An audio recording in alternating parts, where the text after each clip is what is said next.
네, 여러분들 안녕하세요. 시사타파의 심층분석 시작하도록 하겠습니다. 집권 여당 방송 땡명 방송 시작하도록 하겠습니다. 이재명 대통령께서는 정부 첫 추경안이 통과됐죠.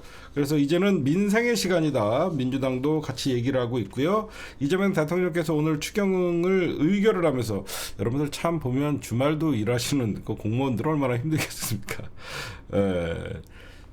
진짜 출근 안 하는 대통령, 퇴근 안 하는 대통령. 참 거기에 새벽같이 점검을 하겠다라는 김민석 총리 추경 의결을 했는데, 여기서 추경이라는 건 제가 늘 말씀드리지만 타이밍이죠. 추경은 타이밍이고 신속하게 집행하는 게 중요합니다. 그래서 이재명 대통령께서 최대한 빨리 집행하라고 해서 여러분들 추경에 대해서 궁금하신 분들 제가 간단하게 좀 소개시켜 드리면요, 21일 날부터 지급됩니다. 21일 날부터 7월 21일 날부터 추경이 지급되고요. 신청 21일 날부터 이제 신청을 하면 돼요. 그러면 22일부터 체크카드, 신용카드, 여러분들이 쓰고 있는 신용카드랑 회사에다가 신청을 하면 여러분들이 그 뭐 15만 원, 최소 15만 원에서 최대 뭐 45만 원까지 뭐 이렇게 받을 수 있는 건데, 거기에 먼저 추경이 그 신청이 되고 그 다음에 쿠폰 사용액이 먼저 소비가 되고 그 다음에 청구가 되는 형태입니다. 21일부터 이제 7월 21일부터 어떤 사용하는 건데 11월 30일까지 전부 사용해야 되고, 사용 못하는 것들은 소멸된다. 여러분들 그렇게 하시면 될 것 같고요. 만약에 여러분들에게 예를 들어서 간단하게 좀 말씀드릴게요. 서울시에 사시는 분들은 서울에서만 쓰셔야 돼요. 경기도에서 사시는 분들은 경기도에서만 쓰셔야 되고, 예를 들어서 충북, 뭐 제천 사시는 분들은 제천에서만 써야 돼요. 충남 공주에 사시는 분들은 공주에서만 써야 돼요. 그런 식으로 쓰시는 거고요. 그 다음에 어디에서 그러면 쓸 수가 있냐? 전통시장, 동네 마트, 뭐 동네에 여러분들 뭐 여러 가지 마트 있죠. 뭐 동네에 원래 오랫동안 있었던 뭐죠? 팜스 마트 뭐 이런 것들, 그런데 마트에서 좀 쓸 수 있고, 그다음에 음식점이니까 외식 많이 하실 것 같아요. 음식점에서 많이 쓸 수 있고, 미용실, 안경점, 학원 대부분 사용할 수 있는데, 백화점이나 대형 프랜차이즈 직영점 이런 데서는 사용할 수 없고, 다만 그 농촌 지역에는 여러분들 하나로마트가 대부분 많죠. 그래서 하나로마트에서도 일부는 사용할 수 있다라고 해서 하나로마트에서 지역 어떤 소비 쿠폰 사용 가능 매장이라고 표시가 된다고 합니다. 그러면 하나로마트에서 쓰실 수 있다라고 말씀드립니다. 하나로마트는 사용 가능 불어 이게 붙인다고 하니까 그렇게 여러분들이 보실 수 있고, 소비 쿠폰은 그러면 어떻게 신청하나요? 온라인, 오프라인 신청이 다 가능하고요. 신용카드 아까 말씀드렸던 내가 쓰는 신용카드에다가 추가적으로 그 신용카드 회사에다가 얘기하면 그 신용카드 회사가 쿠폰 그 포인트를 넣어주는 거고요. 그 다음에 체크카드를 신청을 해도 되고요. 그 다음에 여러분들이 만약에 쓰고 있는 체크카드가 있으면 그 체크카드를 여러분들이 거기에다가 연동을 하면 금액을 포인트를 꽂아주는 거고, 그 다음에 모바일 지역 사랑 상품권, 그러니까 온라인으로 신청하기 쉬우니까 그게 또 구체적으로 나오면 사이트나 그건 저희가 그 소개해 드리도록 하겠습니다. 그 다음에 뭐 이렇게 21일부터 시작된다. 21일부터 이제 구체적인 내용이 나오면 여러분들에게 말씀드려요. 편의점도 되는데 당연한 거고요. 그 다음에 이재명 대통령께서 지지율이 점점점 올라가고 있습니다. 65%. 지난번 취임 초기 때만 해도 60%였는데 지금 65%까지 올라가서, 이렇게 나가다가 이제 한미 정상회담, 그 다음에 여러 가지 그 소비 쿠폰 풀리면 70% 돌파하지 않을까 그렇게 생각을 합니다. 민주당과 국힘당의 정당 지지율 차이는 24%입니다. 주말에 이재명 대통령이 146분 동안 충청도의 민심을 경청을 했죠. 충청도에 이재명 대통령이, 여러분들 그럼 왜 제일 먼저 충청도를 내려가셨을까? 그게 뭐냐면요, 그 지역에서 갈라치기가 좀 들어왔어요. 부산에 어떤 해수부를 이전한다라고 하면서 이재명이 충청도를 버렸다.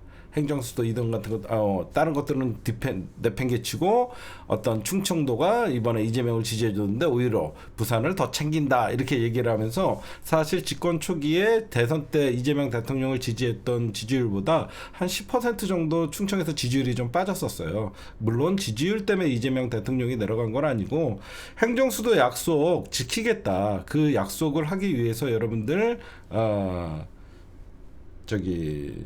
내려간 것이다. 그쵸? 여러분들 그렇게 좀 보시면 될 것 같습니다. 민심을 챙기고 그래서 원래 세종시로 행정수도를 옮긴다고 했잖아요. 그래서 민생 균형 발전의 의지를 표현한 것이다라고 여러분들에게 말씀을 드립니다. 그러니까 제2 집무실 국회 세종 이전도 속도 내겠다. 왜 그러면 이재명 대통령은 한다 그러면 하시잖아요, 그렇죠? 여러분들에게 하시면 될 것 같습니다. 근데 여러분들이 보시면 이재명 대통령의 그 요일별 실정자는 주민번호 출생연도 뒷자리 갖고 하는 건데 그건 자세하게 나오면 알려드릴게요. 그다음에 이재명 대통령이 제가 방금 말씀드렸던 지지율 65%라고 여러분들에게 말씀드렸죠. 그 요일별 실청자가 아니라 주민번호 끝자리로 하는 거예요. 이재명 대통령의 국정 지지율이 65%인데 그럼 어떤 의미가 있을까? 이제 우리 진보가 65%가 다 되지는 않잖아요. 그럼 뭐냐면 보수가 지금 이재명 대통령에 대한 즉 대한민국에서 스스로들이 보수라고 했던 전통적인 보수층들이 이재명 대통령에 대한 어떤 평가가 많이 달라진 거예요. 예를 들어서 대선 전까지만 해도 이재명 대통령을 사실상 악마화 시켰잖아요. 그러면서 이재명이 정권 잡으면 뭐 공산화가 된다, 독재 정권의 시작이다, 뭐 이런 식으로 얘기를 했는데 처음부터 윤석열 정부에서 일했던 송미령 장관이나 이런 사람들을 유임시키고 검찰 개혁은 하되 이건 대통령의 의지다, 이거는 내가 하겠다는데 누가 뭐라고 하냐 그러면서 사실 충청도 타운홀 미팅에서 이런 말씀을 해요. 여러분들이 우려하시는 거 잘한다, 그러면 바꾸면 된다. 그 말 들으신 분들 있죠, 그렇죠? 그 말 들으신 분 있죠. 여러분들이 검찰 개혁을 한다면서 사실 윤석열 정부에서 일했던 검사들을 쓰면 그게 검찰 개혁이 되겠느냐라고 그런 질문을 하니까 바꾸면 된다. 바로 그 얘기를 했어요. 그래서 여러분들이 이재명 대통령 다 생각이 있구나. 누구보다도 검찰에 가장 큰 피해를 당한 거는 이재명이잖아요. 그래서 여러분들이 보수층에서도 이재명 대통령에 대한 평가가 무조건 사람들이 생각할 땐 전 정부의 사람들을 다 내치고 무조건 어떤 정치적인 새로운 시대, 그러면서 개선 장군 같이 이렇게 몰아내는 것 같이 그런 느낌을 했는데 자연스럽게 지금 윤석열 정부에 있었던 국무위원들과 국무회의를 하면서도 소통하는 모습, 그리고 이주호 전 교육부 총리는 거의 잼며들었던데 보니까, 그쵸? 제가 보면 이주호도 거의 침명된 것 같은데 국무회의 하는 거 보면. 예, 어쨌든 이런 얘기들이 나오는 거 보니까 제가 하면 보수층들의 평가가 좀 의외예요. 그러니까 그 사람들은 그냥 여태까지 자기네들이 생각했던 이재명 그냥 밀어붙이고, 저는 이런 생각을 해요. 이재명 대통령께서 말로만 자기는 중도 보수다라고 한 게 아니다. 진짜로 우리가 생각하면 이재명 대통령은 진짜 중도 보수일 수가 있겠구나라는 생각을 했어요.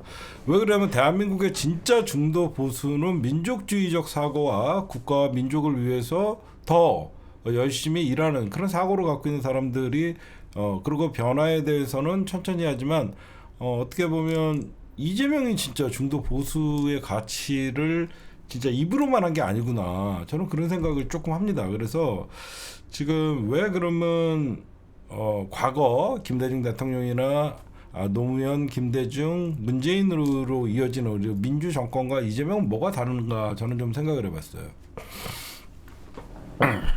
개인적으로 제가 노무현, 문재인 이거는 아마 이런 분석을 해본 적은 없을 거예요. 근데 저는 그랬어요. 왜 이재명 대통령은 과거와 다르게 민주진보, 즉 민주당의 대통령 후보가 됐지만 저렇게 과감하게 중도 보수 정책이라고 스스로가 말씀을 하시고, 그 다음에 어떤 저런 탕평 인사를 하고, 그럼에도 불구하고 본인이 더 굳건한 지지율을 할 수 있냐, 저는 이런 생각을 해요. 우리가 노무현, 김대중, 문재인 대통령은 어떻게 보면 이념의 틀에서 벗어나기 힘든, 사실상 그분들은 특히 뭐 김대중 대통령이나 문재인 대통령은 한 계파의 수장이었어요. 여러분들이 보시면. 그러니까 김대중계는 어떤 동교동계나 동교동 호남의 어떤 민주 진보 독재와의 싸웠던 그런 치열한 유신 정권에 대항했던 그런 정치적 이념이 많이 깔려 있었고, 문재인 대통령도 운동권을 중심으로 사실상 진보가 우월하다라는 걸 꼭 보여줘야 되는 어떤 좀 차별성을 보여줘야 되는 어떤 정부였어요. 근데 이재명 대통령은 이런 어떤 이념의 그 굴레에서, 왜 이재명 대통령 스스로가 개파를 만든 사람이거든요. 그렇죠? 노무현 대통령, 그러니까 김대중 대통령이나 어떤 김대중, 문재인, 그러니까 최근에 우리가 비교가 되는 게 문재인 대통령이잖아요. 문재인 대통령 같은 경우에는 어떻게 보면 민주 진보의 어떤 그 노무현, 김대중이라는 민주 정권을 이어받으면서 사실 자연스럽게 운동권들이 스며들었지만, 이재명 대통령은 사실 누구에게 의지 한번 하지 않고 사실 본인이 모든 거를 다 싸워서 이겨가면서 쟁취를 했거든요. 제가 지금 그래요. 제가 보면 이재명 대통령께서는 어떤 본인이 개파의 뭐 오른팔이다 이런 게 아무것도 타이틀도 없었고, 뭐 김대중 대통령과는 조금 비슷했는데, 김대중 대통령은 저들이 워낙 그 지역주의에 가다놨기 때문에 거기에서 지역주의 한계를 극복하고, 그리고 김대중 대통령 같은 경우에는 DJP 연합이라는 어떤 그 김종필과의 연합 세력들이 있었기 때문에 그런 어떤 한계가 좀 있었는데, 이재명 대통령은 본인이 직접 위기마다 사실 목숨을 걸고 이 자리까지 올라왔잖아요. 그러다 보니까 누구에게 빚이 없어요. 제가 보면 빚이 없어, 정치적인. 오히려 운동권들이, 저는 왜 민주당에서 예전 같으면 민주당 대통령 후보가 중도 보수를 지향했다라고 하면 사실상 민주당 어떤 정강과 정책과 무슨 어떤 당원과 당규 이념과 다르다라고 하면서 사실 들고 일어나면서 비판적인 목소리가 나와야 되는데, 왜 이번에는 이재명 대통령이 저렇게 우클릭을 어느 정도 심하게 할 정도로 해도 왜 운동권들을 조용했나?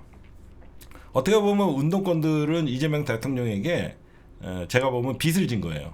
저는 사실 운동권 출신들은 존경받아야 됩니다. 저는 운동권을 비하하고 싶은 마음이 없어요. 그들은 독재 정권과 목숨 걸고 싸웠고, 대한민국의 어떤 김대중, 노무현, 문재인이라는 민주 정권을 세우는데, 그리고 진보가 우월하다는 걸 확실히 보여준 것도 있고요. 물론 그 과정에서 시행착오가 있었지만 저는 운동권 인사들을 존경합니다. 근데 그 운동권 인사들이 민주당, 민주진보의 기득권이 되면서 사실상 그분들도 이제 낡은 진보라는 소리를 듣게 되는 시기에 이재명이라는 대통령이 어떻게 보면 민주당의 뿌리였던 운동권들의 구세주 역할을 하지 않았나, 그런 생각을 해요. 저는 그렇게 생각해요. 왜 그러면 계속 이런 식으로 운동권 86, 586, 486에다가 586, 뭐 이제 686까지 가면서 이분들이 어떻게 보면 민주, 독재, 뭐 이런 세력들과의 이념 전쟁을 통해서 자기네들이 민주진보의 뿌리이자 기득권으로 성장할 때 이 시대가 변하고, 사실상 그 21세기에 맞는 새로운 어젠다를 던지지 못하면서 그들이 뭐 국회의원 3선 4선에 가면서 민주주 진보의 어떤 그 기득권에 갇혀 있다 보니까 사람들이 이제 과거에 존경했던 운동권들에 대한 비판적 시각들이 점점점 올라갈 때 이재명이라는 수장을 만나서, 그래서 김민석이나 우상호나 이런 사실 운동권에 내놓으라고 하면 사실 대한민국 근현대사의 김민석, 우상호는 진짜 우리 87항쟁을 이끌었던, 그리고 광주학살의 진실을 알리기 위해 했던 참 대표적인 사람들이잖아요.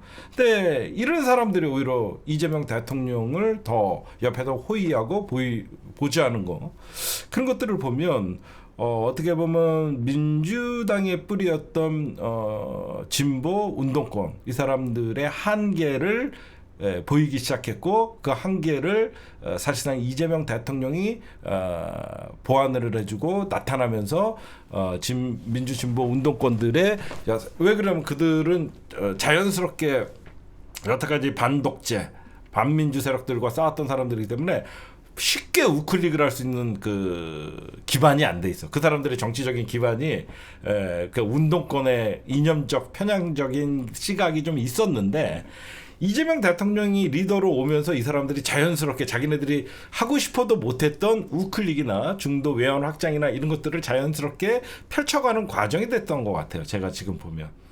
여러분들은 어떻게 뭐 동의하시는지 모르겠지만 어떻게 보면 사실상 민주진보에서 퇴출이 될 뻔했던 민주진보의 운동권들의 기득권화가 이재명을 만나면서 오히려 더 빛을 발하는 현상이 그렇게 되면서 오히려 운동권과 실용주의자가 만나면서 민주당이 더 시너지 효과가 되지 않았나. 그러면서 그 민주당 안에 오히려 가장 강력했던 80년대 운동권 세대들이 이재명을 대통령을 만드는데 힘을 합쳐준 게 결국은 자기네들도 살아야 되니까 그렇게 된 것 같아요. 제가 보면.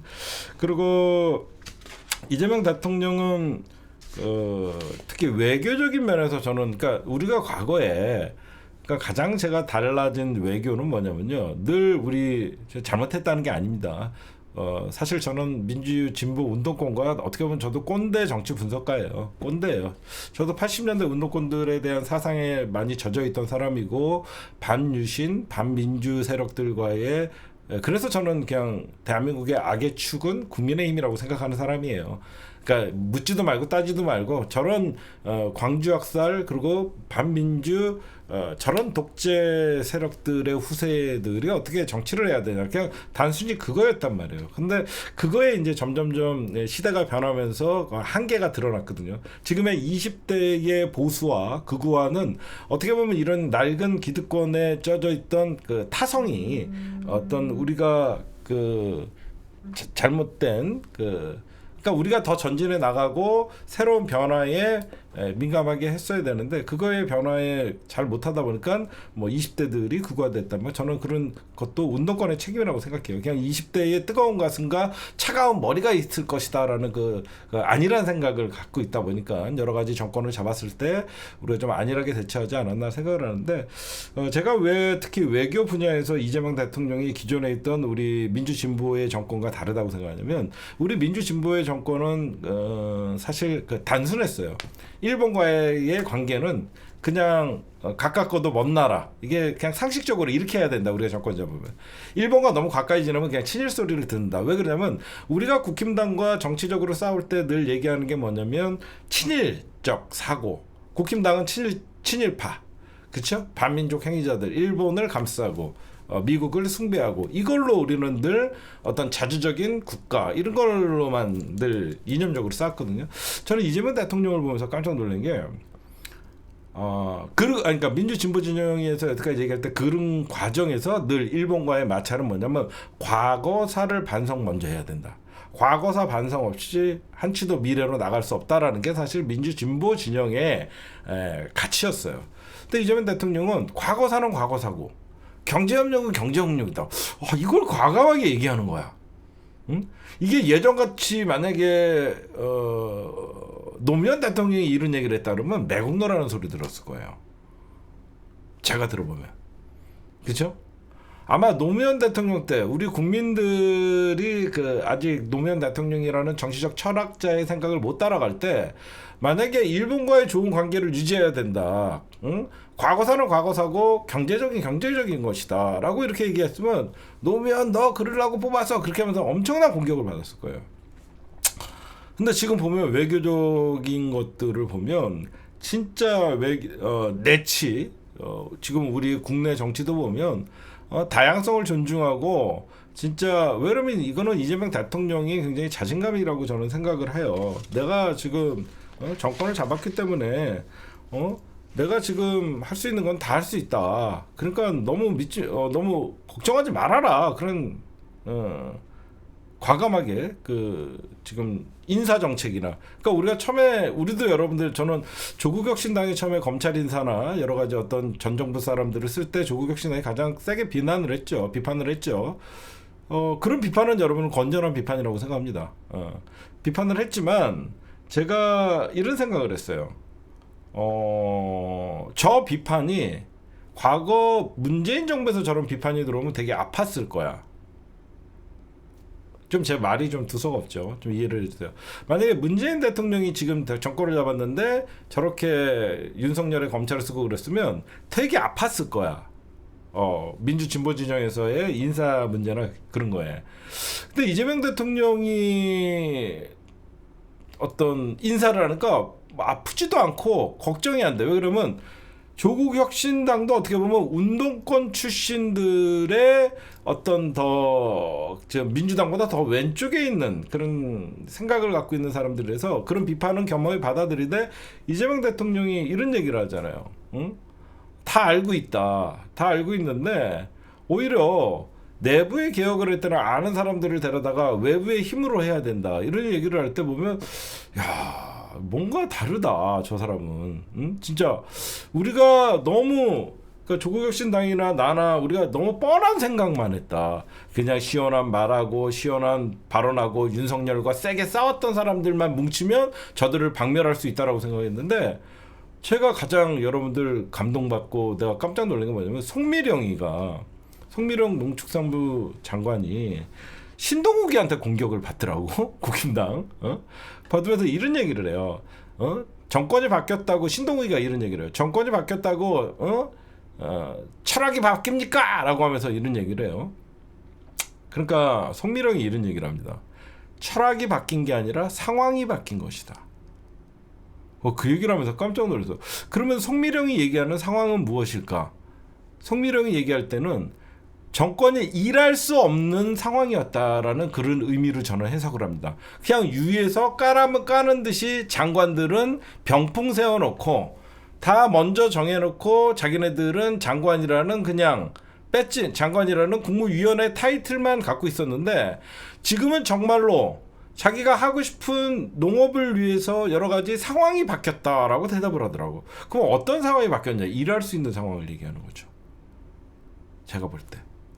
그래서 저는 이재명 대통령은 이런 생각을 해요. 여러 가지 문제에 대해서 직접 얘기하고 현장에 가서 얘기하면 문제를 회피하거나 덮지 않아요.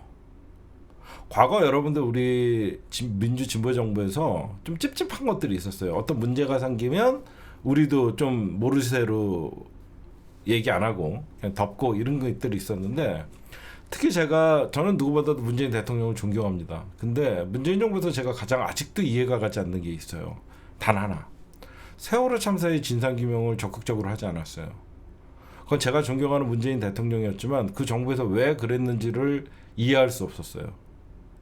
근데 이재명 대통령은 이번에 여러분 대통령 되자마자 이태원 참사에 대해서 즉각적으로 진실규명과 최혜병 특검을 바로 승인을 하잖아요. 저는 그런 걸 보면서 깜짝 놀랄까. 이재명은 어려운 문제를 회피하는 스타일이 아니더라고. 어려운 문제를 이재명은 해결하는 해결형이에요. 그게 저는 어떻게 보면 행정가가 정치를 했을 때 어떤 시너지 효과가 나오는지 깜짝 놀랐어요. 여태까지 우리는 진짜 민주 진보 진영의 대통령 중에 여러분들 행정가 없었잖아요. 그렇죠. 노무현 대통령도 부산시장이나 이런 거 해보려다가 한 번도 못했고 김대중 대통령도 해본 적이 없고 문재인 대통령도 행정을 해본 적이 없어요. 그냥 정치를 했던 사람들이죠. 이거 사람들이 놓치고 있는 게 뭐냐면 유일하게 민주 진보에서 행정과 정치를 경험하신 분이에요. 진짜로. 행정과 정치를 동시에 경험을 하다 보니까 정치인들은 여러분들 제가 왜 이번에 이렇게 한 달 되셨지만 이런 걸 하는 걸 이재명 대통령의 국정 운영이나 이런 걸 보면서 깜짝 놀랐냐면 정치인들은 자기네들이 표 떨어질 것 같거나 정치인들은 자기네들이 할 말이 없을 때는요 회피해요. 그렇죠? 회피합니다. 피해. 그냥 다른 걸로 다른 정치 사안으로 덮은다. 행정과는 달라요. 껄끄러운 상황을 정면 돌파를 하더라고. 깜짝 놀란 거예요, 내가. 야, 행정가 출신이 그것도 늘 성남시장 때 마지막에 가장 지지율이 높았던 이재명, 경기도지사 마지막 취임하고 경기도지사로 취임하고 마지막 집권 연도에 가장 지지율이 높던 이유가 있었구나. 이재명은 회피하지 않아요. 근데 이재명 대통령이 이런 얘기를 했잖아요. 나한테는 권력이 필요한 게 아니라 권한이 필요한 것이다. 제가 요즘 어떤 느낌을 받냐면요. 그냥 저는 명비어 청가를 씁니다. 왜? 이분 진짜 과거에 대통령 했던 사람 같아요. 그런 느낌 없어요? 저는 깜짝 놀라요. 야, 이분 어디서 대통령 한 몇 년 해보다가 온 사람 같아. 그냥 너무 자연스럽게 여기저기 다니면서 사회 문제들을 딱딱 집어갖고 해결 방안까지 현장에서 얘기를 해주고 정치인들이나 보수가 감탄할 정도로 나는 그게 아니라 잘못을 떠나서 처음 윤석열은 예전에 이랬잖아요. 짓거나 제가 아직 아직 정치 어떻게 해야 하는지 그건 병신이었거든요. 그거 그렇죠? 지가 대통령이면 그냥 왕인지 대통령이 국민의 머슴인지 왕인지조차 구별하지 못하는 인간이었는데 이재명 대통령은 딱 얘기하잖아. 국민들에서 일하는 자리다. 공무원은. 대통령 국민들에서 일하는 자리고 머슴이다 딱 얘기하고 여기저기 발로 뛰고도 다니는 거예요. 그래서 내가 깜짝 놀랐어. 야, 나는 이 성남시장 때의 이재명을 알았고 경기도지사 때의 이재명을 알았지만 야, 그렇다고 대통령의 이재명은 뭔가 우리가 확 바뀌겠지, 뭔가 다르겠지 그런 기대감도 있었지만 마치 진짜 왜 준비된 대통령이라는 말이 나오는지를 알겠더라고.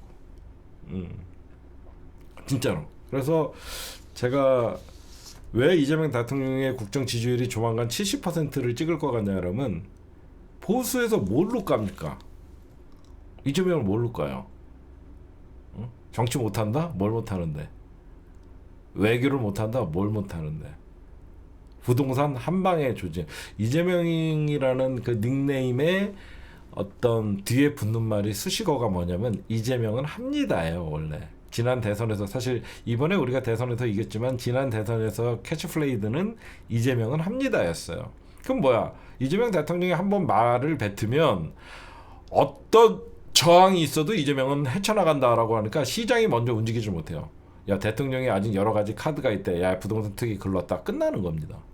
행정수도 해수부 옮기겠다. 옮기는구나. 이렇게 다 이미 사람들이 결정을 해버려요. 근데 과거 정부에서는 여론이 안 좋고 그러면 잠정 중단, 무기한 연기 이렇게 하면서 정부의 신뢰도가 떨어지는 거죠. 대통령의 말 한마디는 사실상 정치, 경제, 사회, 문화 모든 분야에 대해서 굉장히 막강한 영향력을 끼칩니다. 근데 이재명은 어때요? 말 한마디가 실천이다라는 인식이 굉장히 강하다 보니까 어떤 이재명 대통령의 그 말을 한마디를 뒤집거나 어떤 그것을 공격을 해봤자 그 지역이 피해를 입는 거예요. 지금 단편적인 예가 바로 해수부 이전에 해운대구의 그 구의원들이 자기 유치를 부결시킨 거죠. 그럼 역풍이 이재명 대통령에게 갑니까? 해운대구에게 갑니까? 해운대구에게 가는 거예요. 해운대구 지금 난리 났잖아요. 저 인간들 부산 사람 맞아? 그러려고 너희들 뽑아줬어? 이재명 대통령이 옮겨준다 그래도 이것들이 고맙다 그러면서 낼름 넙죽 절은 못할 망정 너희들 정치적인 사리사욕을 채우기 위해서 해운대라는 부산을 위해서 해수부가 온다는데 그걸 반대 난리가 나잖아요. 그렇죠? 제가 어떻게 하다가 이런 말씀을 좀 드렸는데 이재명 대통령을 보면 굉장히 무서운, 보수가 볼 때는 굉장히 무서울 것 같아요. 제가 보면 보수를 지향하는 사람들이 보면 굉장히 무서운 것 같아요. 왜냐하면 그동안 진보가 정권을 잡으면, 민주당이 정권을 잡으면 저들이 공격하는 루트가 뻔했거든요.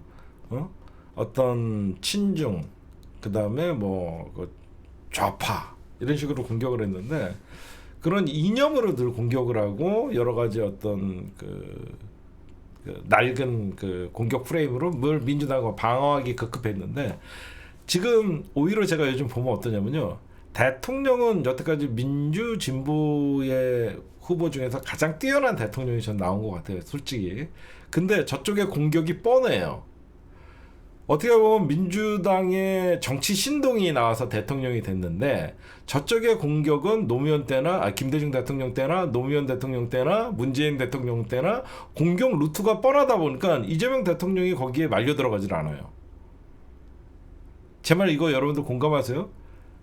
문재인 때 공격한 거 그대로 공격하고, 문재인 때 공격하던 무슨 프레임, 근데 이재명 대통령이 거기에 말려 들어가지가 않아요. 왜? 그렇게 안 하니까. 제가 그런 걸 보면요, 야, 보수가 얼마나 이재명 대통령을 두려워했고 이재명이라는 지금 정치인에 대해서 왈가왈부할 수 없는 상황이구나 라는 거를 좀 느낍니다. 제가 좀 말이 길었죠, 여러분들. 네, 이에서 이재명 대통령께서는 땡명 뉴스 시작하도록, 다시 이어서 하도록 하겠습니다. 이재명 대통령께서는 김민석 총리 를 임명을 했죠. 근데 김민석 총리가 취임하자마자 새벽 총리가 되겠다라고 하면서 송미령 반대를 하는 농민단체를 찾아가서, 이게 배운 것 같아요. 김민석 총리 같은 스타일이 시작하자마자 농민단체를 찾아가잖아. 이거 이재명 대통령이 현장형 실무자잖아. 김민석은 이런 거 잘 몰라요. 정치인이잖아. 근데 이재명 대통령은 무슨 일이 있으면 어때요? 직접 가갖고 얘기를 나누잖아요. 그렇죠? 저는 그래갖고 어떻게 보면 이재명 대통령 혼자 여기 뛰고 저기 뛰기 되게 힘든 어떤 과정을 겪으면서 지금 사실 나라를 거의 쑥대밭을 만들어 놓고 저 윤건이가 나가버렸는데, 김민석 총리가 이재명 대통령의 오른팔로 오면서 대개 이재명 대통령도 든든한 지원군을 얻지 않았나라는 생각을 합니다. 아니, 든든한 지원군, 그렇죠? 김민석 총리가 때로는 이재명 대통령에게 맞아야 될 어떤 화살들을 총리가 있음으로써, 그러니까 일단은 예전에는, 그러니까 불과 한 달 전만 해도 이재명 대통령이 취임하자마자 모든 화살은 이재명이 맞아야 되는데, 그 앞에 큰 방패막이 김민석이 있음으로써 김민석이 총리가 만약에 껄끄러운 일들이나 이런 것들은 총리가 이재명에게 다이렉트로 가지 않는 한 단계가 이제 생겼다라는 그런 생각을 합니다, 저는 개인적으로. 그렇죠? 예전에는 대통령 직접 겨냥을 했는데, 이제는 어떤 그 실세 총리, 이재명 대통령이 믿는 총리가 이제 앞에 또 방패막이가 있으면서 환상의 총리가 되지 않았나 생각을 해요. 저는 그렇게 보이더라고요. 그래서 오늘 이재명 대통령이나 김민석 총리나 똑같이 지금 날씨가 되게 무더워지고 있죠. 그래서 폭염의 취약계층들의 대책을 재점검해라. 지금 여기저기서 이제 쪽방촌이나 거기 고시원 이렇게 주거 굉장히 낙후 지역들 꼼꼼히 챙겨라 얘기를 해서, 어쨌든 되게 믿음직스럽고. 그러면 여러분들, 저는 왜 이재명 대통령이 김민석을 이렇게 좀 중용했을까 이런 생각을 했더니, 물론 이재명 대통령이 제가 오늘 좀 정치적 이면적인 거나 제가 생각하고 있던 거를 좀 가미를 하니까 이재명 대통령에 대해서도 사실 조금만 얘기해도 되는데, 제가 평소에 생각했던 좀 얘기를 했다 보니까 좀 얘기가 좀 길어졌는데, 제가 첫 번째는 좀 단순하게 이재명은 왜 김민석을 중용을 했을까? 전혀 일면식도 없었고 전에 어떤 연관점이 없었는데 왜 그랬을까? 처음에는 이재명이 갖고 있지 않는 운동권, 그리고 서울대 여러 가지 어떤 스펙이나 그 민주당 내의 어떤 운동권 세력들이 이재명이라는 대통령을 인정하게끔 하려면 먼저 김민석이나 이런 사람들을 측근에 둬야 된다라는 생각을 했어요. 그 당시만 해도. 근데 지금 이제 대통령이 되고 나서도 김민석을 왜 그렇게 총리로 시키고 정권에 어떻게 보면 총리는 2인자잖아요. 왜 그럴까라는 생각을 했더니 어떻게 보면 이재명 대통령만큼 김민석도 정치를 하면서 아픔이 있는 사람이에요. 그렇지 않아요? 내가 두 분 다 잘 알잖아요. 어떻게 보면 18년 동안 정치를 떠나서 야인 생활을 하면서 김민석은 예전의 김민석이 아니라 사실 거의 철학을 갖고 있는 사람 같이 돼서 돌아왔어요. 예전에 김민석은 바로 반응하고 뜨겁고 당차고 막 그런 사람이었는데 18년 동안 정치를 떠나 있으면서 수많은 아픔과 나름의 성찰을 통해서 내공이 되게 쌓여 있더라고. 내가 보니까 내공이 엄청 쌓여 있어요. 그래서 누구보다도 이재명 대통령이 어떻게 보면 정치적 대선배잖아. 김민석은. 그렇죠? 어떻게 보면 이재명 대통령이 볼 때는 정치 입문도 훨씬 빠르고 정치적 선배인데 당대표 하면서 어려운 시절에 여러 가지 얘기들을 하면 그게 대화가 됐던 것 같아. 김민석도 아픔을 겪었기 때문에 이재명 대통령의 현재 처한 아픔을 이해할 수 있는 사람이었고 이재명 대통령도 김민석이라는 사람 그러면서 서로의 신뢰가 쌓였던 것 같아. 제가 보니까. 그러니까 서로 되게 아픔이 있는 사람들이거든요. 저는 개인적으로 그렇게 해서 너무 든든하다. 이런 말씀을 좀 드립니다. 좀 얘기가 길었습니다. 네, 지금까지 땡명 뉴스였습니다.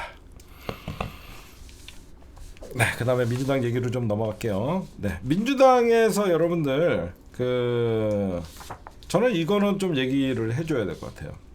지금 요거를 한번 여러분들 좀 보여드릴게요.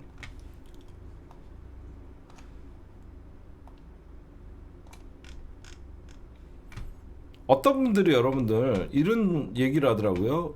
이번에 추경 통과할 때 반대한 사람들 11명은 뭡니까? 이런 얘기들이 나오던데 그거는 조국혁신당입니다. 그건 조국혁신당이 반대한 거예요. 이번 추경안. 그 이유가 뭐냐면 권력기관 특활비 증액했다라고 하는 거예요. 이거 여러분들 보시죠. 반대 10일은 뭐냐면 그 사람 여러분들이 많이 지금 헷갈려 왜 반대일까 이겁니다. 여기 보시면 보이죠. 김준혁 그러니까 기권 반대가 아니라 기권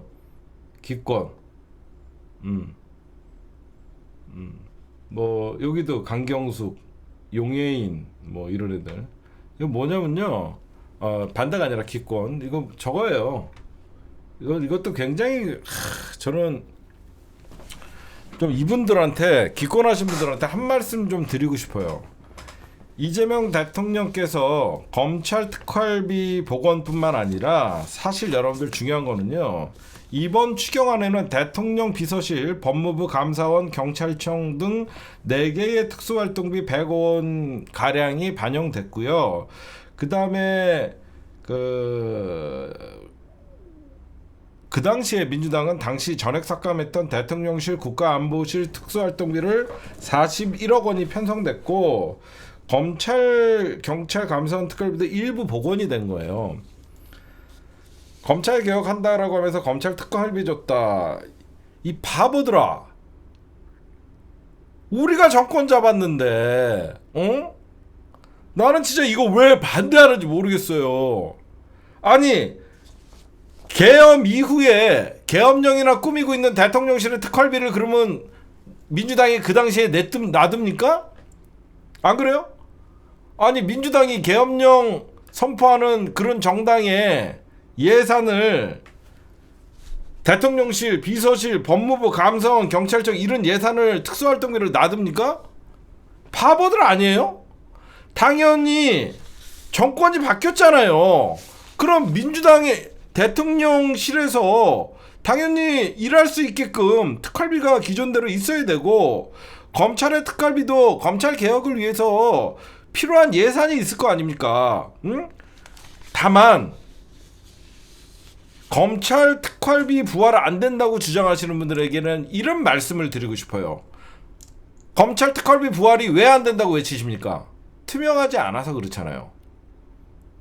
제 말 맞죠? 검찰 특활비가 절대 안 된다고 얘기했던 검찰 개혁론자들, 그분들 너무 근시안적인 거예요.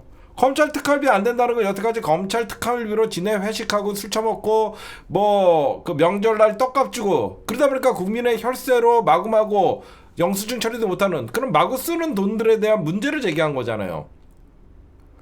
검찰 특활비나 대통령 특활비나 모든 특활비는요 투명하게 관리하면 되는 거예요. 그렇죠? 그래서 이재명 대통령이 이런 얘기를 해요.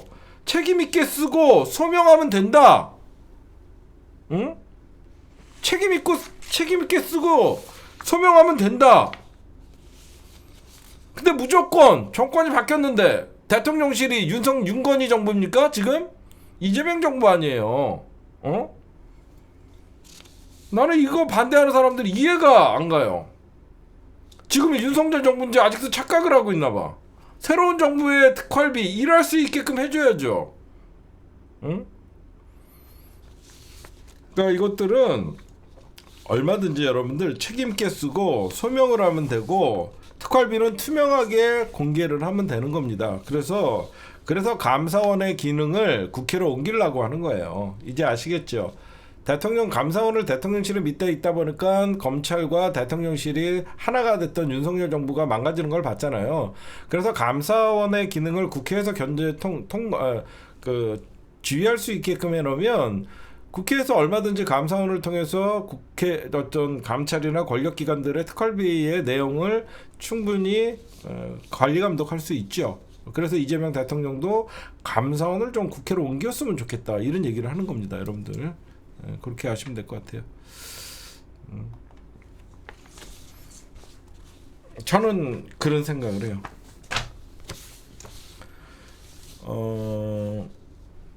여러분들은 아직도 이재명 대통령의 검찰 인사에 대해서 아직도 의문이 들고 많은 분들이 아직도 좀 걱정스럽죠.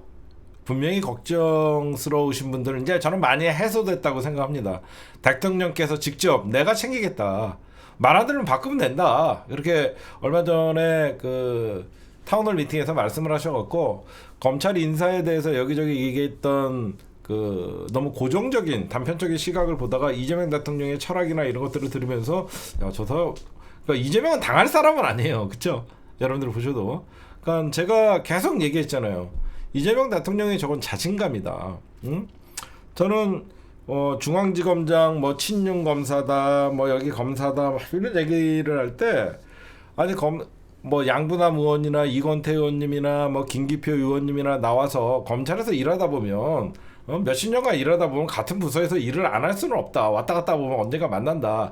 다만 저 사람들이 과거에 어떤 사건을 맡고 어떤 상황에서 찐윤이나 이런 것이라고는 사실 볼 수는 없다. 그렇게 검찰 내부에 얘기를 해주면서 많은 사람들의 의혹이 좀 해소된 면은 있는데 저는 뭐 이번 검찰의 인사에 대해서 비판적 시각을 갖고 있는 분들에 대해서 제가 비판을 하고 싶거나 그런 마음은 추호도 없습니다. 왜냐면 워낙 우리가 검찰에서 당했던 기억이 생생하고 그 기억이 너무너무 아팠기 때문에 당연히 어떤 윤석열의 검찰은 사실 대한민국의 악의 축이라고 생각하는 게 너무 당연한 것이죠. 근데 여러분들이 걱정했던 정진우 어떤 이런 서울중앙지검장 정진우 검사나 이문정 검사, 김태훈 검사 이런 분들이 다 검사장이 됐죠. 출근 날부터 반성문을 썼어요, 다. 검찰 신뢰 회복 위해 변하겠다. 검찰 개혁에 대해서 동의한다는 뜻을 얘기한 것이고, 그래서 검찰 국민 시각에서 고칠 건 고쳐야 된다라고 하면서 서울중앙지검장도 이런 얘기를 하니까, 그러면서 여러 가지 비판적인 시각도 있고 어떤 말도 많지만 정진우 중앙지검장이 검찰권 행사 스스로 솔직하게 되돌아봐야 된다. 그래서 여러분들이 보실 때 지금 그러니까 호락호락하지 않아요. 저는 이재명 대통령은 직접 보는 사람이지 호락호락하지는 않다. 진짜 봐도 제가 저번에 여러분들에게 그랬죠. 남들은 조은석 특검이 왜 고검에다가 캠프를 차렸냐라고 할 때, 아니 조은석 특검이 캠프에 차린 거는 진짜 적진에 들어가서 호랑이를 잡으려고 그러면 호랑이를 구르러 들어간 거다라고 하면서 아마 다 비판할 때 저는 박수 쳐주지 않았나요? 그쵸? 아마 여기저기서 유튜브에서 조은석 특검이 고검에다가 사무실을 차렸다라고, 캠프를 차렸다라고 얘기할 때 제가 아니다, 조은석 특검이 고검에다가 사무실을 차렸기 때문에 김영현이도 빨리 잡을 수 있고 여러 가지 검찰의 이프로스나 이런 것들의 수사 내용, 고검의 수사 내용부터 다 잡을 수 있는 것이다. 응? 내가 그래갖고 그 얘기를 했단 말이야. 그래서, 그리고 검사 출신이라 그래서, 아니 여러분들 진짜 그 사실 내부 폭로자들이 사실 그 내부의 가장 썩은 점들을 잘해서 사실 EJ 전법이 가장 적진을 칠 때는 제일 좋은 거거든요. 저는 고검이 거기 어디죠? 그러니까 고검에다가 조은석 특검이 차릴 때, 그러니까 워낙 그 조은석이라는 그 특임 검사에 대한 검사 출신을 임명했다라고 하면서 사람들이 좀 불안해하는 것들이 있었고, 또 검사야 뭐 이런 식으로 여러분들이 좀 불안해하는 면이 없지 않아 있었는데, 그만큼 수사를 잘하고 빨리 하려고 그랬던 것 같아요. 지금 보니까. 그쵸? 빨리. 그러니까 이게 내부에서 검사 생활을 오래 했던 사람들의 시각과 밖에서 검사들을 바라보는 시각이 저는 확연히 다른 것 같아요. 이게 무슨 말이냐면, 우리가 좋아하는 최강욱 의원님이나 여러 박은정 의원이나, 박은정 의원님은 어떻게 보면 문재인 정부 때 친윤 세력들과 싸웠던 검사들이잖아요. 근데 또 밖에서 검찰을 바라보는 사람들이나 이런 사람들이 보는 시각이 확연히 다르다. 검찰 출신에 은퇴했던 좀 선배 기수들이나 이런 사람들이 볼 때는 얼마든지 검찰은, 그러니까 지금은 저항력도 없고 검찰이 할 수 있는 건 아무것도 없다. 오히려 검찰 개혁이 왜 필요한지를 윤석열이가 더 잘 몸으로 보여주고 있다. 이래서 지금 뭐 이재명 대통령도 지켜봐 달라. 응? 한번 지켜보시죠. 라고 하는 거 보면 그만큼 더 제가 볼 때는 잘한 것 같습니다. 제가 예, 제가 그런 게 있고, 그다음에 여러분들도 이제 뭐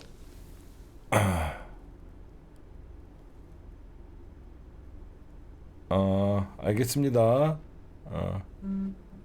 금방 보내세요. 알겠으니까. 걱정 안 하셔도 될 것 같습니다, 여러분들. 그다음에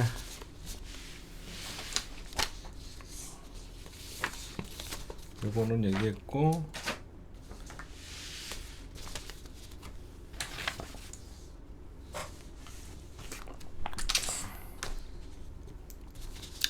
네, 잠시 1부 마치고 3분만 쉬었다 가도록 하겠습니다. 네, 2부 오늘 지각 예고했던 윤석열 오늘 9시 땡 도착했습니다. 예, 졸라 쫄은 거죠. 예, 지각을 예고했던 특검 수사에 지각을 예고했던 윤석열이가 오늘 아주 바른 등교를 하셨어요. 예. 큰 소리 치다가 이제는 겁 잔뜩 먹고, 예, 정각에 그 시간에 딱 들어갔습니다. 오늘 9시간 30분간 윤석열 조사를 종료를 했는데, 그 다음에 이제 자기가 무슨 얘기를 했나 법률적 검토를 조서 열람을 하는 과정을 아마 지금 하고 있는지 끝났는지는 모르는데, 조사는 9시간 30분 동안 했다라고 하는데, 제가 왜 영장을 다음 주에 칠 것 같고 3차 소환을 안 할 것 같냐면, 특검이 오늘 야간 조사도 할 수 있었거든요.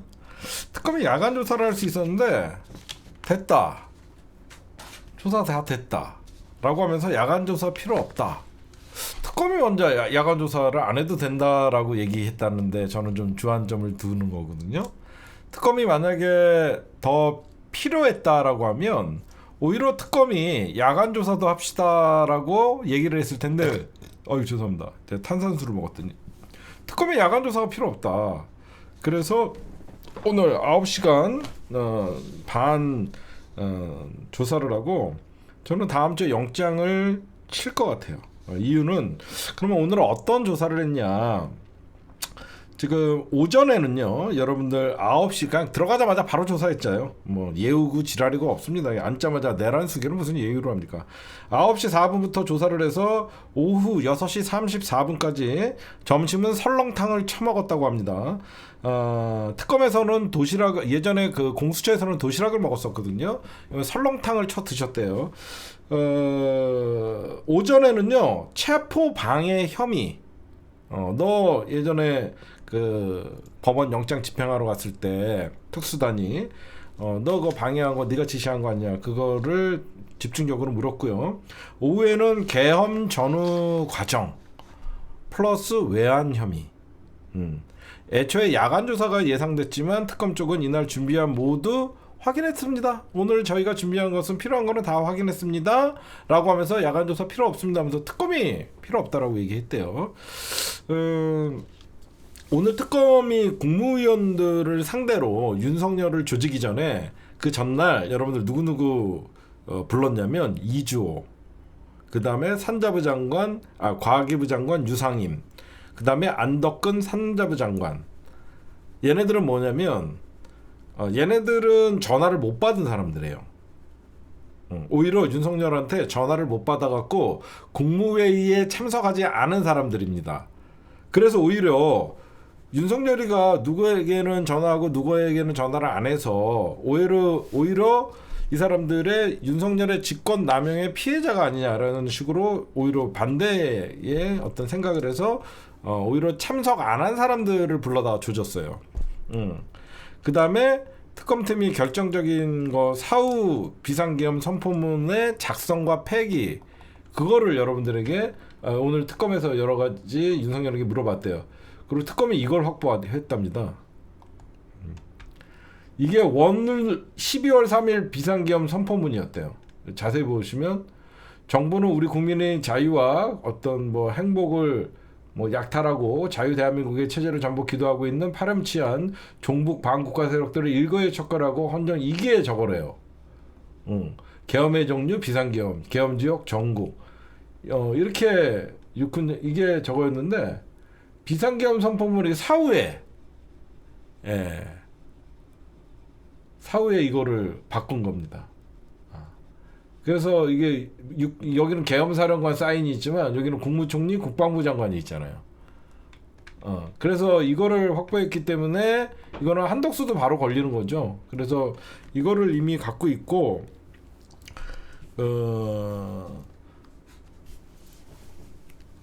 지금 특검팀은 드론 작전사가 드론 사령관도 지금 잡아다가 조사를 했는데, 우리가 여러분들 평양 무인기를 10월에서 11월 2번만 보냈는 줄 알잖아요. 5번 최소. 그러니까 우리가 알고 있는 것만 2번인 거야. 10월에 한 번, 11월에 한 번 보낸 게 아니라 최소 5번 이상 보냈다는 거야. 그리고 작전을 수행한 거지. 염탐을 하고 돌아오던가 걸리지가 않았던 거죠. 그래서 지금 보니까 평양의 무인기가 최소 5차례 이상 갔다 왔다라고 나오고 합참에다 그것도 보고했다라는 내용들도 있어서, 그래서 오전 조사에서는 체포영장 집행 저지와 비아폰 통화 삭제 기록들의 혐의에 대해서 조사를 했고요.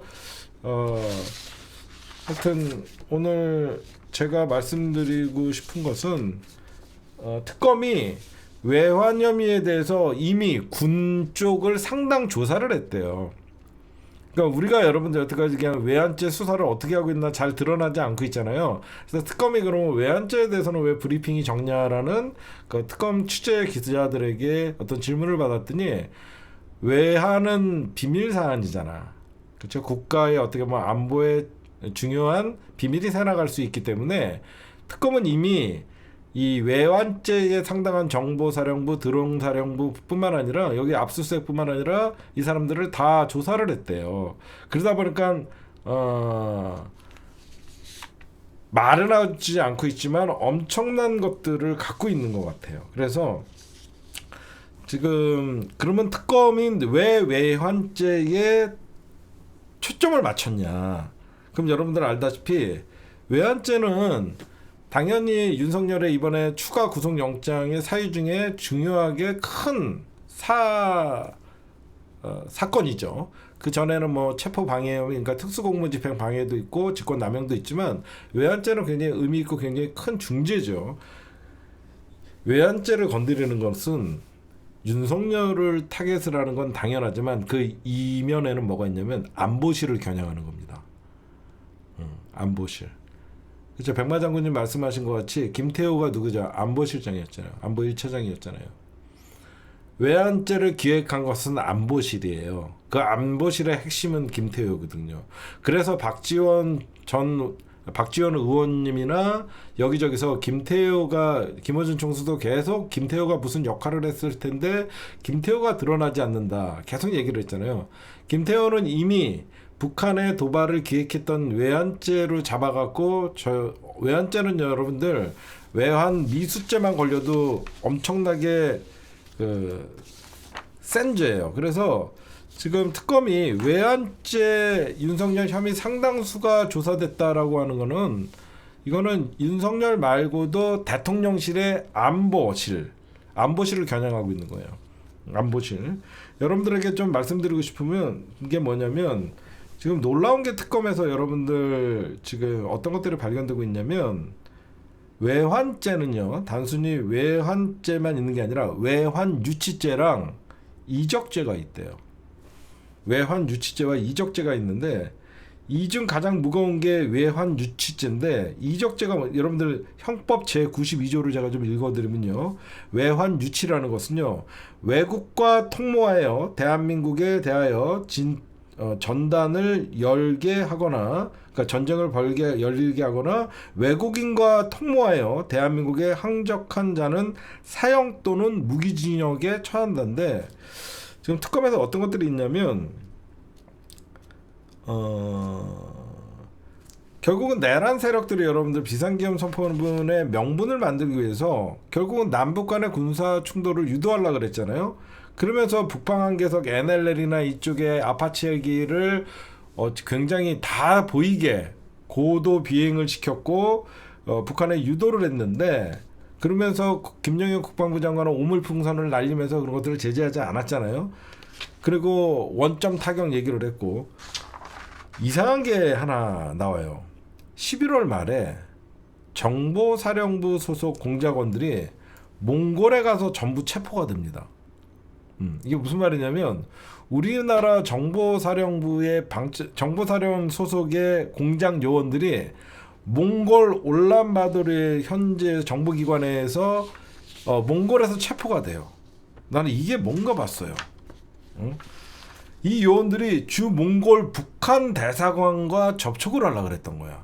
거기는 왜 갔냐면 몽골에 북한 대사관이 있거든요. 그 몽골 대사관과 북풍 공작을 꾸몄던 겁니다. 근데 이 몽골 북한 대사관이 공작 대상이었는데 이 사람들이 넘어오지 않은 거예요. 그래서 오히려 이 몽골 정보기관이 한국 정보 요원들을 사실상 잡아갖고 추방을 했는데 어떻게 추방을 하냐면 이때 정보사령관 문상호가 11월에 날아가요. 문상호가 직접 가서 이 한국 걸린 정보 요원들을 데리고 온 거예요. 이게 언제 일어났냐? 계엄 선포 10일 전에 일어난 거예요. 졸라 무섭죠? 계엄 선포 12월 3일 날 10일 전이면 11월 23일 날 북한과 내통을 해서 사실상 전쟁에 준하는 발발을 하려다가 이게 걸린 겁니다. 그래서 이게 왜 큰 문제냐면 여러분들 우리나라 그 정보사가 문상호가 사실 날아갈 뻔한 거를 김용현이가 살려줬다라는 거는 여러분들이 잘 알고 계시죠. 그게 어떤 내용이었냐면 정보사의 블랙요원 명단이 7월 달에 유출이 됩니다. 정보사의 블랙요원 명단이 7월 달에 유출이 돼갖고 이때 모든 정보 활동을 하는 블랙요원들을 복귀시킵니다. 복귀를 시켰었는데 블랙리스트 명단이 유출됐는데 11월에 북한에 가갖고 공작하는 자체가 긴급 상황 아니면 다시 블랙리스트를 침투시킬 수는 없잖아요. 그렇죠? 그래서 지금 결국은 북한 몽골 대사관을 통해서 부품 공작을 꾸밀려다가 이게 나오는 거예요. 이게 어디에 나오냐? 노상원 수첩에도 나옵니다. 노상원 수첩에 뭐라고 나오냐? 비공식 방법, 무엇을 내줄 것인가? 북한에게 뭘 줘야지 북한이 자기네들이 해달라는 대로 할 것인가? 접촉 시 보안 대책은 있는가? 무서운 얘기죠. 정보사 문상원이 사실상 노상원이가 그 위에서 지시하는 역할이었잖아. 비공식 방법으로 북한을 만약에 회유했을 때, 북한 대사관에게 뭔가를 몽골에서 정보위원들이 회유했을 때 북한에 무엇을 줄 것인가? 이 보안이 새나가지 않게 하면 어떤 대책이 있는가? 북한과 접촉할 구체적 구상을 했었습니다. 이게 뭐예요? 우리나라 정보사가 북한과 접촉을 해서 외환을 일으키려고 했던 거예요. 응? 진짜 무서운 건 뭐냐? 여러분들 특검 수사는요, 사실 여러분들 윤석열의 내란은요 수사할 게 별로 없어요. 진짜로 보면 내란에 가담한 자들, 그 배후에 있는 검사들이나 그런 사람들 찌끄레기들을 좀 잡으면 되지, 외환죄가 사실 특검의 성패에 달려 있어요. 그 이유는 외환죄는 건드리지 않았잖아요. 그럼 왜 내란죄는 어느 정도 윤곽이 드러났냐? 이미 내란죄는요, 고검뿐만 아니라 경찰 특수본, 특수단 거기 그리고 헌재에서 잘 나와 있습니다. 윤석열이가 어떤 국회를 마비시키고 헌재의 재판 판결문만 봐도 윤석열은 유죄가 이제 사실 헌재 판결이 이미 나와 있기 때문에 결정적인 증거가 되겠죠. 근데 이런 게 있어요. 외국과 통모가 전혀 없더라도 이게 되게 무서운 게 지금 이 상황으로 보면 외환 유치죄 및 미수죄도 있습니다. 이게 하려고 그랬다가 실행을 안 해도 걸리면 예비 음모죄도 성립이 된대요. 외환 유치죄 및 예비 음모죄가 성립을 하게 되면요, 또 외국과 통모가 전혀 없더라도 이적죄라는 게 적용이 된대요. 이게 최하 징역 3년 이상에서 무기징역이라고 합니다. 얘네가 북한과 접촉을 못했더라도 이적죄가 된다는 거예요. 거기에 예비 음모죄가 있고, 미수죄가 있다라는 거예요. 최대 무기 징역이라는 거죠. 응? 외환이 중요한 게 뭐냐면요, 지금 내란과 관련해서 안보실이 빠져 있잖아. 그래서 외환이 잡히면 김태호가 잡히는 거예요. 그 김태호 배우는 뉴라이트고요. 그렇죠? 그래서 지금 특검이 바라보고 있는 게 바로 그거예요. 응? 지금 안보실을 잡는 것이다. 제가 지금 다 안보실을 조지고 있다, 여러분들. 그렇게 좀 보시면 될 것 같습니다. 그 다음에 지금 이제 김건희, 지금은 제가 내란 특검, 조은석 특검을 말씀드린 것이고요. 지금 김건희가 진짜 도가내든 쥐죠. 지금 사람들은 김건희만 출국된 게 아니라요, 이미 최은순, 그 다음에 오빠, 김진우, 원희룡 다 출국 정지 시켰어요. 그래서 특검이 여러분들 제일 검찰의 수사가 진짜 무서운 게 뭐냐면 압수수색이에요. 만약에 김건희를 잡으려고 하면 김건희부터 치지 않아요. 주변부터 다 쳐요. 주변부터 다 쳐갖고 증거를 확보하고 주변인들을 소환하죠. 그러면 김건희는 계속 궁금하죠. 가서 뭐라 그랬는지. 윤석열도 그렇고. 그래서 윤석열 소환하기 전에 이미 대통령 국무회의에 참석했던 장관들 전부 소환했고, 그 특검이 압수수색, 그 다음에 소환, 출국금지 3단계 압박을 지금 가하고 있고요. 지금 김건희 특검은요, 최혜병 특검과 사건을 공유하고 있대요. 어떤 거를 공유하고 있냐? 삼부토건 압수수색 자료를 공유하고 있다고 합니다. 그래서 공조 수사를 하고 있다라고 얘기한다. 여러분들이 그렇게 보시면 될 것 같습니다. 여기에 뭐 원희룡은 여러분들 알다시피 그 우크라이나 재건 사업에 그리고 양평 고속도로 이런 것들이 끼어 있습니다. 그리고 조성옥 전 회장들 임직원들도 출국금지 대상에 포함되어 있고요. 여러분들이 생각하는 것보다 포괄적으로 전부 다 저기 출국금지 시키고 있다. 그렇게 여러분들이 좀 보시면 될 것 같고, 외환죄로 특검은 제가 알기로는 저쪽도 전부 대통령실 안보실 쪽도 다 지금 출국금지를 시키고 있다라고 얘기를 하고 있다라고 말씀드리고, 지금 여러분들 김건희 특검에서 여러분들 캄보디아의 그 엄청난 은행을 설립해서 우리가 생각하는 것 같이 우리가 상상하는 게 대부분 맞아 들어갑니다. 지금 김건희가 캄보디아 원조 예산 원래 7억 달러였거든요. 지원 한도액이 캄보디아 지원 한도액이 7억 달러였는데, 윤석열이가 캄보디아 잠깐 한번 갔다 오고 뭐 얘기 한번 하면 이게 2배 15억 달러가 됐다가 30억 달러까지 됐어요. 그 돈이 얼마냐면 4조 2천억 원입니다. 4조 2천억 원. 응? 이거를 민주당에서 전부 삭감을 해버렸어요. 지금. 그러면서 이게 어떻게 됐나라고 지금 들여다보고 있습니다. 캄보디아 메콩강 개발 사업, 통일교가 추진하고 있는 현안을 청탁 내용으로 적시를 했어요. 이거는 통일교가 추진하고 있는 현안이었고 청탁 내용이었죠. 어마어마한 캄보디아에 우리 돈을 빌려주는 거였어요. 차관 지원 한도 계약. 그러니까 우리나라의 돈을 캄보디아에 지원해서 거기에 어떤 그 메콩강 개발에 필요한 어떤 자금들을 우리나라가 차관으로 빌려주는 거였어요. 그게 처음에는 7억 달러였거든요. 7억 달러면 37에 한 9천억 정도로 봤는데 이게 4조 2천억까지 늘어났어요. 거기에는 뭐 개발 사업을 하려면 그 현재 은행도 설립해야 되고 여러 가지 뭐 그 사업체도 설립하고, 이게 전부 김건희의 옛날에 이명박이가 잘 써먹던 자원외교 수법이잖아요. 그렇죠? 자원외교 수법이거든요. 그래서 특검이 여러분들은 볼 때 샤넬 가방이나 다이아몬드 목걸이, 뭐 샤넬 구두 이런 거 찾으러 다니는 것 같지만 사실상 어떻게 하다가 이렇게 갑자기 캄보디아에 기존에 있던 7억 달러의 지원 한도가 30억 달러까지 늘어났나, 그것도 여러분들 지켜보고 있다라고 보시면 될 것 같습니다.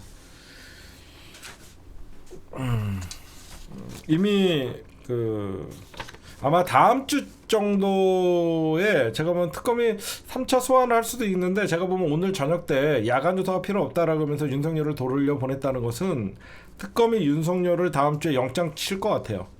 이미 다수를 확보하고 있기 때문에 영장을 칠 것 같습니다. 제가 그렇게 보시면 될 것 같아요. 그다음에 이진숙 얘기 좀 할까요? 빵진숙이 드디어 10년 전에 MBC 대전 MBC 사장 시절에 법카를 마음대로 썼던 빵진숙이가 오늘 검찰에 출석을 해서 조사를 받았는데 이런 얘기를 합니다. 대단히 정치적인 목적이 있다라고 하면서, 그러면 빵진숙이가 어떤 사건에 대해서 이번에 경찰에 수사를 받은 거냐면요, 2015년 3월부터 2018년 1월까지 그 당시에 빵진숙이가 대전 MBC 문화방송의 사장이었는데 업무용으로 써야 되죠. 법인카드는 품는데 휴일에 집 근처에서 사적으로 뭐 빵을 100만 원어치 사고 별 연병을 다 했죠. 그래서 업무상 배임으로 민주당에서 고발한 내용이 있고요. 그 다음에 전국 언론노동조합과 민주언론시민연합 등에서도 빵진숙이를 고발을 한 내용이 있습니다. 그래서 경찰은 왜 그러면 이번에 1년 동안 수사 안 했던 사건을 이제 세상이 바뀌니까, 상황이 바뀌니까 이제 빵진숙을 소환해갖고 한 건데, 지금 경찰이 이미 법인카드 사용처 등이나 이쪽에 대해서 압수수색을 통해서요 이미 다 확인을 하고 있다고 합니다. 그래서 빵준스키도 조만간 사법 처리될 것이다, 이렇게 여러분들에게 좀 보여줍니다.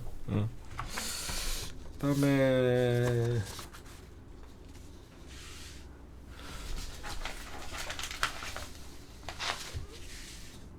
국힘당 얘기 좀 하도록 하겠습니다. 지금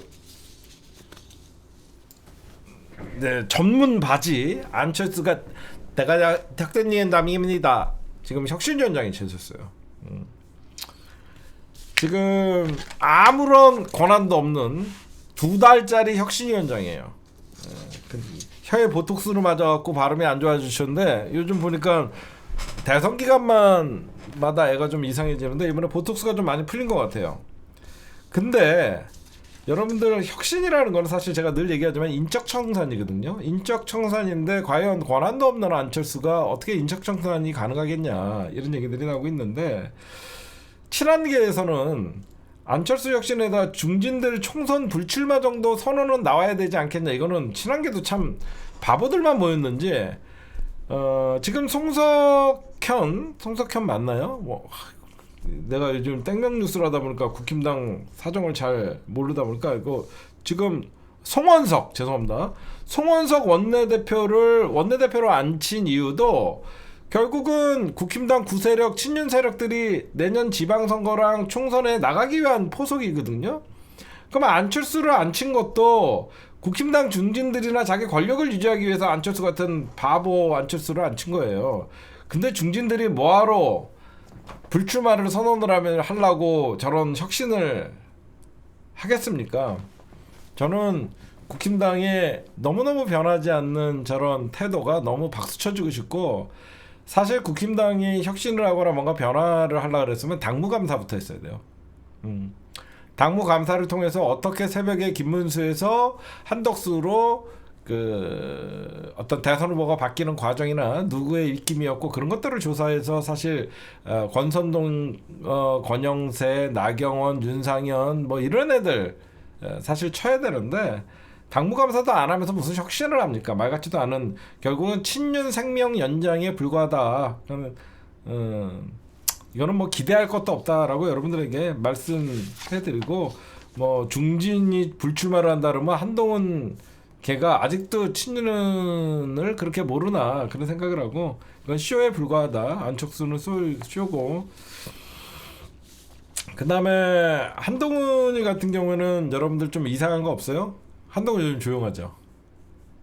한동훈 왜 조용할까요? 특검 시작돼서 그래요. 한동훈이 조용한 이유는 특검이 시작돼서 그래요. 왜 그러면 한동훈이는 어디에 연관되어 있냐면 인천 세관 마약 수사에 연관이 안 될 수가 없습니다. 아니 인천 세관 마약 수사 당연히 그 당시에 심의정 인천지검장이 덮고, 당연히 저런 큰 마약 사건은 법무부 장관이 모를 수가 없어요. 그때 법무부 장관이 한동훈이었거든요. 그래서 그 법무부 장관 한동훈이가 중요한 사건들을 김건희나 이쪽에 보고를 했던 것 같아요, 제가 보니까. 그래서 네가 왜 이 사건에 대해서 관심을 갖냐라고 하면서 그때부터 저는 마찰이 생긴 거라고 봐요. 그쵸? 지금 보니까 김건희, 윤석열이 왜 갑자기 그렇게 좋았던 사이가, 이제 2023년 9월 21일까지만 해도 이재명 대통령 구속시키려고 국회에 와갖고 그런 개소리를 30분이나 연설을 했던 한동훈이가 왜 갑자기 사이가 확 틀어졌나 생각하면 딱 시기가 그 백혈원 경정이 얘기하는 마약 사건이 11월 뭐 여름부터 터졌잖아요. 그때부터 이제 한동훈이도 인천지검에서 이 사건을 덮었다는 얘기들이 닿으면 당연히 법무부 장관이나 한동훈도 검찰 내 친한계가 있기 때문에 그 사건에 정보가 있을 거 아니에요. 그때 당연히 한동훈이는 이 사건에 대해서 심각함을 느끼고 한동훈이나 김건희한테 어떤 내용에 대해서 자기는 충성의 어떤 의미로 얘기했다가 한동훈이 큰일 날 놈 있네 하면서 그때부터 한동훈이랑 김건희랑 이쪽에서 사이가 멀어진 것 같아요. 마약 사건. 그래서 한동훈이 입장에서는 지금 동부지검에서 사실 이문정 검사가 이 사건을 뒤져봅니다. 그렇죠? 동부지검에서 이 마약 사건을 담당을 하는데, 결국 인천 심의정 그쪽까지 이제 특검 또는 동부지검에서 이 마약 사건에 대해서 들여다볼 텐데, 결국 법무부 장관이 알았냐 몰랐냐? 그러면 당연히 법무부 장관도 갈 수밖에 없기 때문에 한동훈이도 알면서도 덮었다 그러면 직무유기고, 그렇죠? 한동훈이도 자유로울 수가 없어요. 그래서 한동훈이도 요즘 몸살이고 있는 거 보면 그런 면이 없지 않아 있는 것 같습니다. 제가 볼 때는 한동훈이도 이번 특검 사건에 대해서 여러 가지 혐의점이 좀 많이 잡혀 있는 것 같아요. 제가 보니까. 그래서 그 이후에 한동훈이를 제끼고 얘기하지 않았나 이렇게 생각합니다. 그 다음에 제가 여러분들 조선일보 얼마 전에 보면서 야 니들 참 애쓴다 이런 생각을 했어요. 조선일보가 어떤 걸 참 애쓴다 생각을 했냐면 이재명 정부에서 첫 부동산 627 대책이 6억 대출 한도 이게 나왔잖아요. 그렇죠?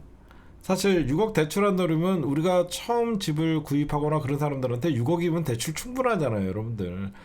뭐 강남에다가 첫 주택을 장만하려고 하는 사람 몇이나 되겠습니까? 신혼부부들 전세자금 대출 받고 아니면 뭐 행복자금 뭐 이런 거 해갖고 대부분 자기 돈 2, 3억 정도 모은 다음에 정부에서 한 50%, 60% 정도 대출 받아갖고 2, 3억 정도 대출 받아갖고 한 5, 6억짜리 어느 정도 좀 그래도 충분히 어떻게 보면 생애 첫 집 장만을 하고 그렇잖아요. 근데 6억 대출 한도를 이재명 정부가 딱 하니까 바로 조중동이 바로 깝니다. 뭐라고 까냐?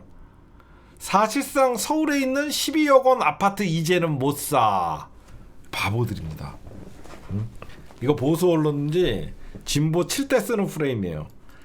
얘네들도 변해야지 사는데 사실상 서울에다가 첫 집으로 12억 원 이상의 아파트를 살라는 사람이 몇이나 되겠냐고. 응?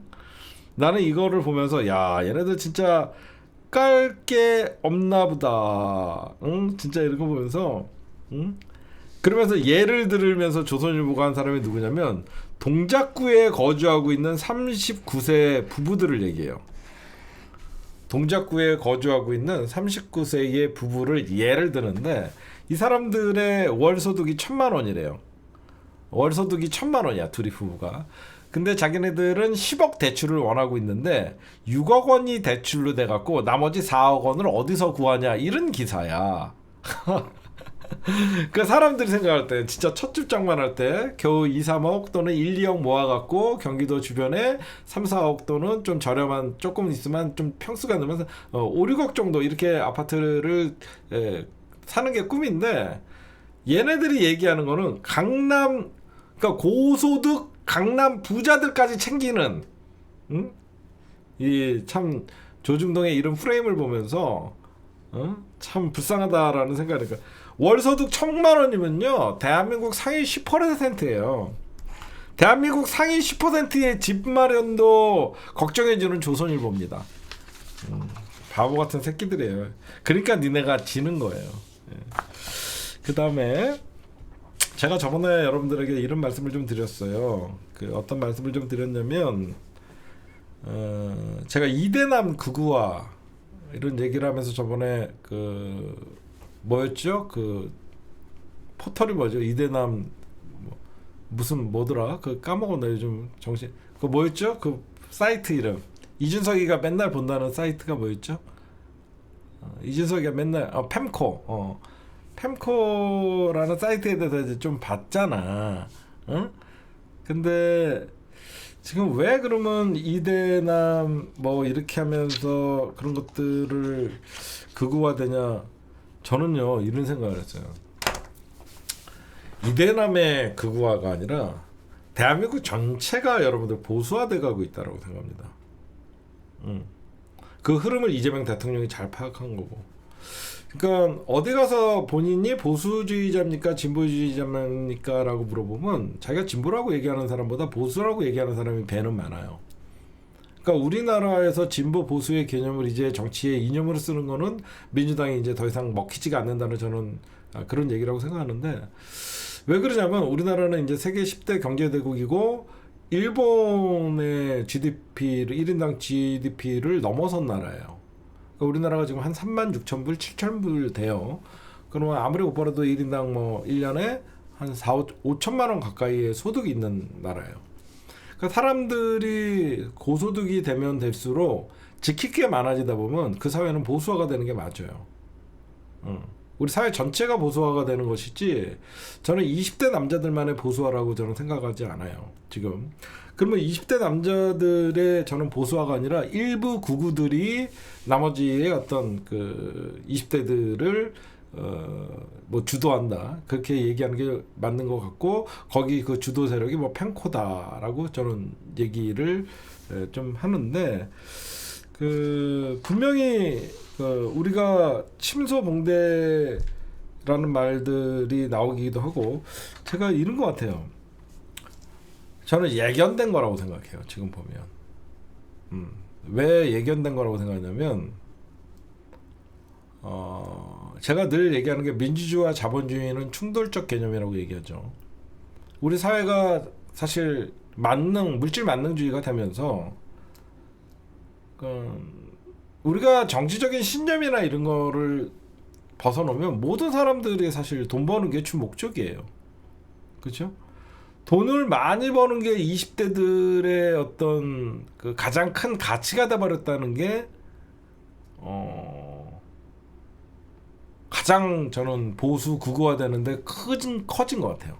그러니까 20대들이 그냥 삶의 목표가 뭐 어떤 자기 꿈이 있고 그런 게 아니라 그냥 돈 많이 버는 게 모든 어떤 성공과 실패의 지표가 돼버린 것 같아요. 제가 보니까.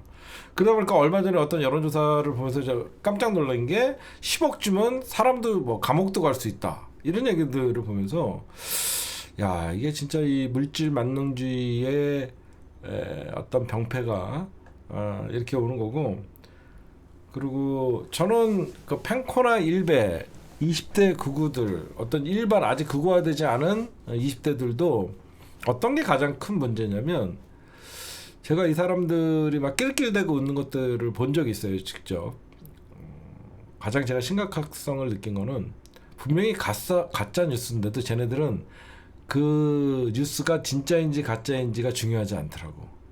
재밌으면 끝이야. 제 말 공감하죠?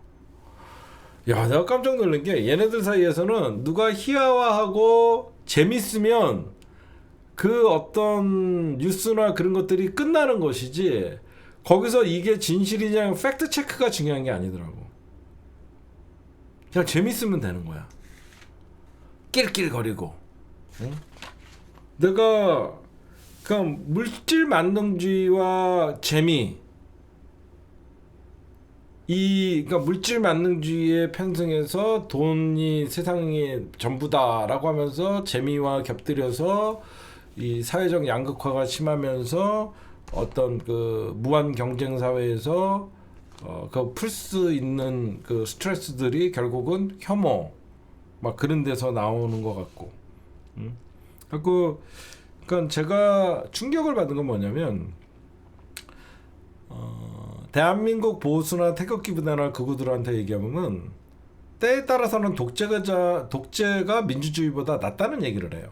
독재가 민주주의보다 낫다라는 얘기를 하는데 그게 70대 이상의 어르신들에서 나오는 얘기인 줄 알았는데 70대 다음에 가장 때로는 독재가 민주주의보다 낫다라고 얘기하는 사람들이 70대 다음에 60대가 아니라 70대 다음에 20대라는 데 충격을 받았죠. 제가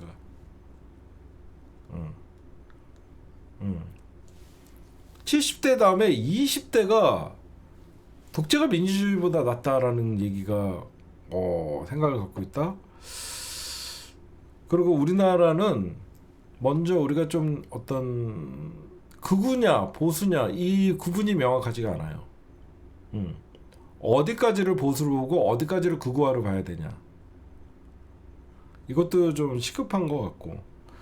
그래서 얘네들이 여러분들 제가 이제 마지막으로 이제 심각하게 보고 있는 건 뭐냐면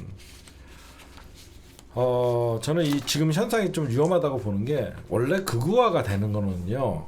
원래 일부 집단 위로부터 많이 배우고 엘리트들이 극우화가 되는 거예요. 그렇죠? 원래 뭐 서울대 나오고 뭐 지금의 뉴라이트 새끼들도 어떻게 보면 엘리트들의 어떤 집단 엘리트들의 극우화가 진행을 되면서 사실 뭐 위에서부터 이제 영향을 끼친다라고 생각하는데 지금 대한민국의 현상은 엘리트들의 극우화와 밑에 어떤 20대들의 혐오, 차별, 그 다음에 폭력적인 어떤 밈 이런 것들을 20대들이 생산하는 주체고 그걸 재미 놀이로 행하고 있어서 위와 아래에서 같이 극우화가 진행되는 거. 그게 심각하다고 생각해요. 무슨 말씀인지 아시겠죠? 그러니까 예전에는 그냥 엘리트 집단주의들이 일부가 극우화되면 자연적으로 뭐 정화가 될 것이다라고 생각하는데 위와 아래에서 그러니까 밑에서는 좀 그 디지털 플랫폼을 중심으로 아까 펜코나 일베나 이런 디지털 플랫폼을 중심으로 혐오 차별적인 그런 재미를 하면서 물질 만능주의와 위에서의 엘리트들이 같이 하면서 이게 20대부터 고령화까지 어떤 극우화가 되는 것 같아요.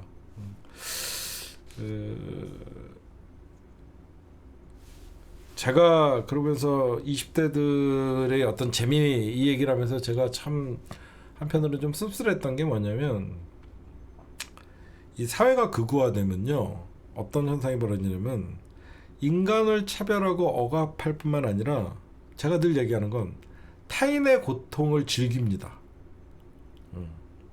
타인의 고통을 외면하고 심지어 조롱을 해요. 그게 바로 어떤 현상이냐면 세월호 참사예요. 이태원 참사예요. 벌써 2014년이면 11년 전이잖아.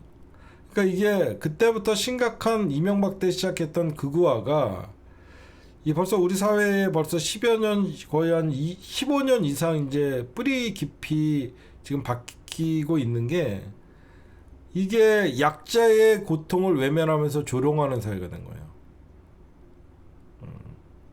제가 좀 그런 것들에 대해서는 우리가 좀 어떤 이게 정치권의 문제인지 교육의 문제인지 하여튼 이 또한 잘 극복해야 되는 과제다 이런 생각을 좀 한번 생각을 합니다. 정치권의 문제, 언론의 문제, 우리 사회적 문제. 근데 우리가 자본주의를 선택했기 때문에 소득의 양극화나 물질 만능주의에 대해서는 방법이 없어 사실. 그치? 이 자본주의의 어떤 민주주의를 역행하는 것은 누구나 행복하고 누구나 존중받아야 되지만 우리는 그렇지 않잖아요. 대한민국 사회가 평등합니까? 자본주의가 평등한가요? 돈 있는 사람은 대우받을 수밖에 없고 우리가 여러분들 그러니까 사람들은 느끼지 못하거든요. 우리는 여러분들 야구장을 가도 어디를 가도 돈 많은 사람은 좋은 좌석에 앉아요. 거기서부터 차별이 시작되는 거예요. 근데 우리는 그걸 너무너무 당연시 받아들이거든요. 그러니까 그런 거는 내가 선택을 할 수 있는 차별이기 때문에 사람들이 그걸 괜찮아해요. 근데 어쩔 수 없이 내가 선택하지 않는 차별을 받을 때가 있는 거예요. 그쵸? 예를 들어서 선택하지 않는 차별이 뭐냐? 나는 내 부모님 가난한 집에 태어난 나는 내가 선택한 게 아니다. 쟤는 나보다 굉장히 부족해 보이는데 쟤는 부모 잘 만나서 외국 가서 쟤는 스펙 쌓고 쟤는 온갖 좋은데 취직을 했는데 나는 일생 자체가 흑수저로 태어나서 나는 처음부터 출발점이 쟤네들과 다르다. 거기서부터 심해지는 거거든요. 응? 그래서 저희가 보면 이 물질 만능 시대, 자본주의, 민주주의, 야 이거에 대해서 참 앞으로 풀어가는 것도 쉽지 않은 문제인데 일단은 경제는 살리고 봐야 되니까 그렇죠. 그렇습니다. 씁쓸합니다. 네 오늘 제가 준비한 방송은 여기까지만 하도록 하겠습니다. 녹화는 여기까지만 할게. 네.